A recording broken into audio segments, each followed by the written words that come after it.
Morning. नमस्कार दोस्तों, स्वागत है आप सभी का आज के मुख्य समाचार में। तो चलिए जानते हैं दिन भर की 25 बड़ी खबरों को फटाफट अंदाज में। पर आगे बढ़ने से पहले वीडियो को लाइक और चैनल को जरूर सब्सक्राइब करें, साथ में लगे नोटिफिकेशन को ऑन करें। चलिए वीडियो स्टार्ट करते हैं।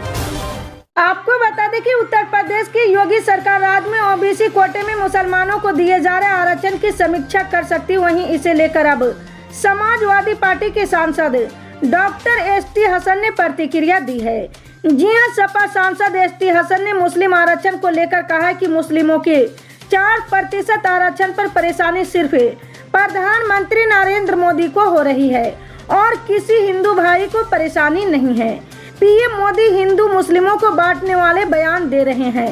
उन्होंने हमेशा नफरतों की राजनीति का सिंहासन हासिल किए हैं। जी हां, सूत्रों की माने तो समाजवादी पार्टी की सरकार में मुस्लिम आरक्षण के लिए नियम बनाए गए थे और जिसकी समीक्षा की जा सकती है। इसे लेकर दावा किया जा रहा है कि यूपी में 24 से ज्यादा मुस्लिम जातियों को ओबीसी कोटे में आरक्षण मिलता है।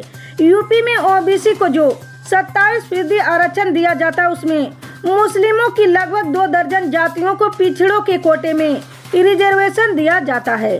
अब योगी सरकार की समीक्षा को लेकर इस मामले ने यूपी की राजनीतिक में तूल पकड़ लिया है। हाजीपुर लोकसभा सीट पर वोटिंग हो चुकी। चुनावी विशेषज्ञों की माने तो हाजीपुर लोकसभा सीट पर एनडीए प्रत्याशी चिराग पासवान और इंडिया गठबंधन के कैंडिडेट शिवचंद्र राम में सीधी लड़ाई है। दोनों के भाग्य का फैसला जनता के मत के रूप में ईवीएम में कैद हो चुका है। 4 जून को वोटों की गिनती के बाद आने वाले रिजल्ट में साफ हो पाएगा कि जीत किसके हिस्से जाएगी। जी हां, इसके पहले ही वैशाली के भगवानपुर के रहने वाले स्थानीय आरजेडी नेता केदार यादव शिवचंद्र राम की जीत को लेकर इतने उम्मीद में है कि उन्होंने जश्न मनाने की तैयारी कर ली है। इसके लिए कार्ड वितरण कर दिया गया है और भगवानपुर के तेजस्वी यादव चौक पर पूजा के साथ ही जागरण का आयोजन करने की घोषणा कर दी है। जी हां, केदार यादव की माने तो इसके लिए 4.30 क्विंटल लड्डू का भी ऑर्डर दिया गया है। इस विषय में केदार यादव ने बताया कि हाजीपुर के तमाम मतदाताओं को बधाई देते हैं कि उन्होंने सारी जाति धर्म के लोगों ने हमारे गठबंधन के प्रत्याशी भाई शिवचंद्र राम को भारी मतों से जीत दिलाने जा रहे हैं। कांग्रेस के महासचिव प्रियंका गांधी वाड्रा ने कल गुरुवार को पार्टी प्रत्याशी कुमारी शैलजा के समर्थन में सिरसा में रोड शो किए हैं।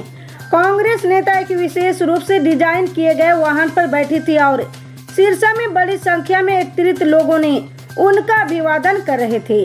रोड शो में कांग्रेस कार्यकर्ता और समर्थक पार्टी के झंडे और पोस्टर के साथ चलते नजर आए हैं।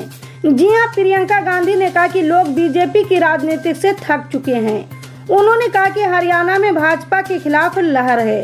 लोग उनकी राजनीति से थक चुके, बहुत ज्यादा बेरोजगारी है, महंगाई चरम पर है, बदलाव आएगा। जी हां, एक अन्य चुनावी रैली में कांग्रेस महासचिव ने बुधवार को प्रधानमंत्री पर महंगाई और बेरोजगारी के मुद्दे पर चुप्पी साधने का आरोप लगाया है। उन्होंने कहा कि जब प्रधानमंत्री आपके सामने आते तो उनके मुंह से महंगाई और बेरोजगारी जैसे शब्द नहीं निकलते। 10 साल सरकार चलाने के बाद वो मंगलसूत्र और भैंस चोरी की बात करते हैं। वो ना तो बताते कि उन्होंने क्या किया और न ही ये बताते कि वो आगे क्या करेंगे। असम सरकार को यूपी के सीएम योगी आदित्यनाथ का बुलडोजर मॉडल काफी महंगा पड़ गया। जी हां, बुलडोजर एक्शन की वजह से अब हेमंत बिस्वा शर्मा सरकार को लाखों रुपए देने पड़े हैं। बता दें कि असम सरकार 2 साल पहले जिन लोगों के घरों पर बुलडोजर चलाया था, उन 5 परिवारों को 30 लाख रुपए का मुआवजा दे दिया है। जी हां, दरअसल इन परिवारों पर एक थाना जलाने का आरोप था। 2 साल पहले अफसरों ने नागांव जिले में पुलिस स्टेशन को जलाने में उनकी कथित संलिप्तता की वजह से बुलडोजर चलवा दिया था। अब अदालत के आदेश के बाद सरकार ने मुआवजा दे दिया है। जी हां, इसकी जानकारी असम सरकार ने गुवाहाटी हाई कोर्ट को दे दी है। असम की हेमंत बिस्वा शर्मा सरकार ने शफीकुल इस्लाम के परिवार के लिए 2.5 लाख रुपए का मुआवजा भी मंजूर किया है। जी हां, सीनियर सरकारी वकील डी नाथ ने चीफ जस्टिस विजय बिश्नोई और जस्टिस सुमन श्याम की डिवीजन बेंच को ये भी बताया कि शफीकुल इस्लाम का परिवार अभी तक वारिस होने का सर्टिफिकेट पेश नहीं किया है। सर्टिफिकेट जमा करते ही अधिकारी मुआवजे की राशि जारी कर देंगे। बीजेपी ने लोकसभा चुनाव में अपने लिए 370 सीटें जीतने का लक्ष्य रखा, जबकि एनडीए के लिए 400 सीटों का टारगेट सेट किया गया है। पार्टी की तरफ से नारा दिया गया है कि अब की बार 400 पार। बीजेपी एनडीए के नेता हर रैली में ये नारा दे रहे हैं। इस नारे को लेकर तमाम तरह के आरोप भी लग रहे हैं। जी हां, विपक्ष का कहना है कि बीजेपी 400 सीटें चाहती है ताकि संविधान और आरक्षण खत्म किया जा सके और तानाशाही लागू की जा सके। जी हां, वहीं अब झारखंड की गोड्डा लोकसभा सीट से बीजेपी प्रत्याशी और पार्टी नेता निशिकांत दुबे ने बताया कि आखिर उनके दल को 400 सीटों की जरूरत क्यों है। जी हां, निशिकांत दुबे का कहना है कि एनडीए बीजेपी को 400 सीटें चाहिए ताकि पाकिस्तान के कब्जे वाले कश्मीर को भारत में मिलाया जा सके। जी हां, निशिकांत दुबे ने एक्स पर लिखा, राष्ट्रीय जनतांत्रिक गठबंधन बीजेपी को 400 लोकसभा की सीट के पाकिस्तान के कब्जे में स्थित जम्मू कश्मीर के हिस्से को भारत में लाने के लिए आवश्यक है। गुरुग्राम पंचगांव में किसान एक साल से जमीन अधिग्रहण को लेकर अनिश्चितकालीन धरने पर बैठे हुए हैं। जी हां, ये मामला आज राहुल गांधी के पास पहुंचा है। कमलवीर सिंह के नेतृत्व में आज किसानों का एक प्रतिनिधि मंडल ने राहुल गांधी से दिल्ली में मुलाकात की है। उन्होंने राहुल गांधी के संज्ञान में इस मामले को लेकर उन्हें ज्ञापन सौंपा है। जी हां, किसानों ने इसकी जानकारी गुरुग्राम में प्रेस कॉन्फ्रेंस करके दी है। जी हां, पंचगांव में किसान अपनी जमीन के अधिग्रहण को लेकर करीब 1 साल से अधिक समय से धरने पर बैठे हुए हैं। किसानों की मांग है कि उनकी जमीन उन्हें लौटाई जाए। इस मामले को लेकर किसान लोकसभा चुनाव में राजनीतिक दलों पर दबाव बनाने की कोशिश कर रहे हैं। इस मामले को गंभीरता से लेकर राहुल गांधी ने आश्वासन दिया कि इंडिया की सरकार बनते ही इस समस्या का समाधान किया जाएगा। इसको लेकर कांग्रेस हर उपेक्षित वर्ग के साथ है। हम हर उन लोगों का साथ देंगे जिनकी सुनवाई भाजपा सरकार में नहीं हो रही है। किसानों का आरोप है कि उन्होंने इस मामले में सरकार से बातचीत करने की कोशिश की है, लेकिन कोई समाधान नहीं निकल सका है। दिल्ली के मुख्यमंत्री अरविंद केजरीवाल ने कल गुरुवार को प्रधानमंत्री नरेंद्र मोदी से अपील की है कि वो उनके माता पिता को मोदी बनाम केजरीवाल की लड़ाई में न घसीटे। केजरीवाल ने उनकी उम्र और खराब स्वास्थ्य का हवाला देते हुए कहा, आपकी लड़ाई मुझसे मेरे बीमार बूढ़े माता पिता को परेशान मत करो, भगवान सब कुछ देख रहा है। जी हां, पीएम मोदी पर ये इमोशनल वार का वीडियो तब आया जब दिल्ली पुलिस स्वाति मालीवाल मारपीट मामले में केजरीवाल के माता पिता से पूछताछ करने वाली थी। मालीवाल ने बताया था कि जब केजरीवाल के सहयोगी विभव कुमार ने उन पर हमला किया तो तब केजरीवाल के माता पिता वहां मौजूद थे। हालांकि पूछताछ टाल दी गई है।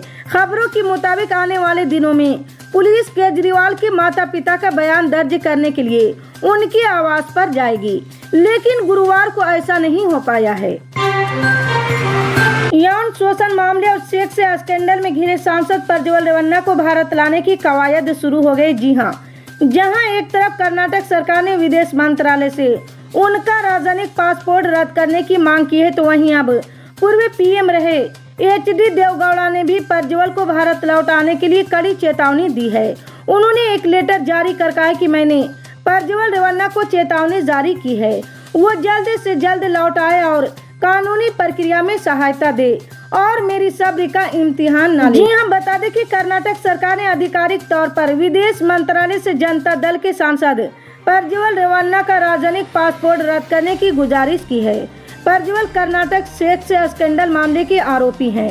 जी हां, सूबे की सरकार के द्वारा की गई ये गुजारिश प्रज्वल रेवन्ना के खिलाफ कार्रवाई में बढ़ोतरी के एक प्रतीक है। जी हां, बता दें कि पिछले दिनों यौन उत्पीड़न के आरोप लगाने के बाद प्रज्वल रेवन्ना कथित तौर पर जर्मनी भाग गया था। लोकसभा चुनाव में ड्यूटी लगते ही अधिकतर मतदान कर्मचारियों को बीमारी आने लगती है। वो अपनी पुरानी से लेकर आम बीमारियों का जिक्र करते हुए चुनाव ड्यूटी से मुक्ति पाना चाहते हैं। हालांकि निर्वाचन आयोग के आगे इनकी बहानेबाजी काम नहीं आई। अब जो कर्मचारी चुनाव ड्यूटी से नदारद थे, उनके खिलाफ निर्वाचन आयोग ने कड़ा एक्शन लिया है।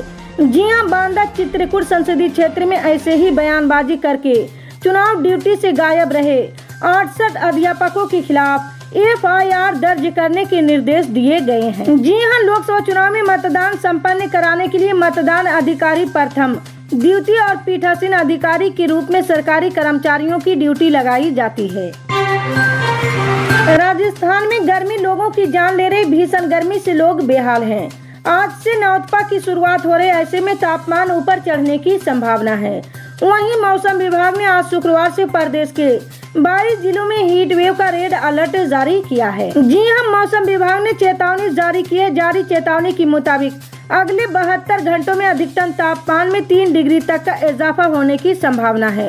वहीं अगले 5 दिनों तक राजस्थान में जबरदस्त हीट वेव चलने की चेतावनी जारी की गई है। इसी तरह की पल पल की अपडेट जानने के लिए जुड़े रहे हमारे MSP न्यूज के साथ। मिलते हैं अगली बड़ी खबर में, तब तक के लिए जय हिंद।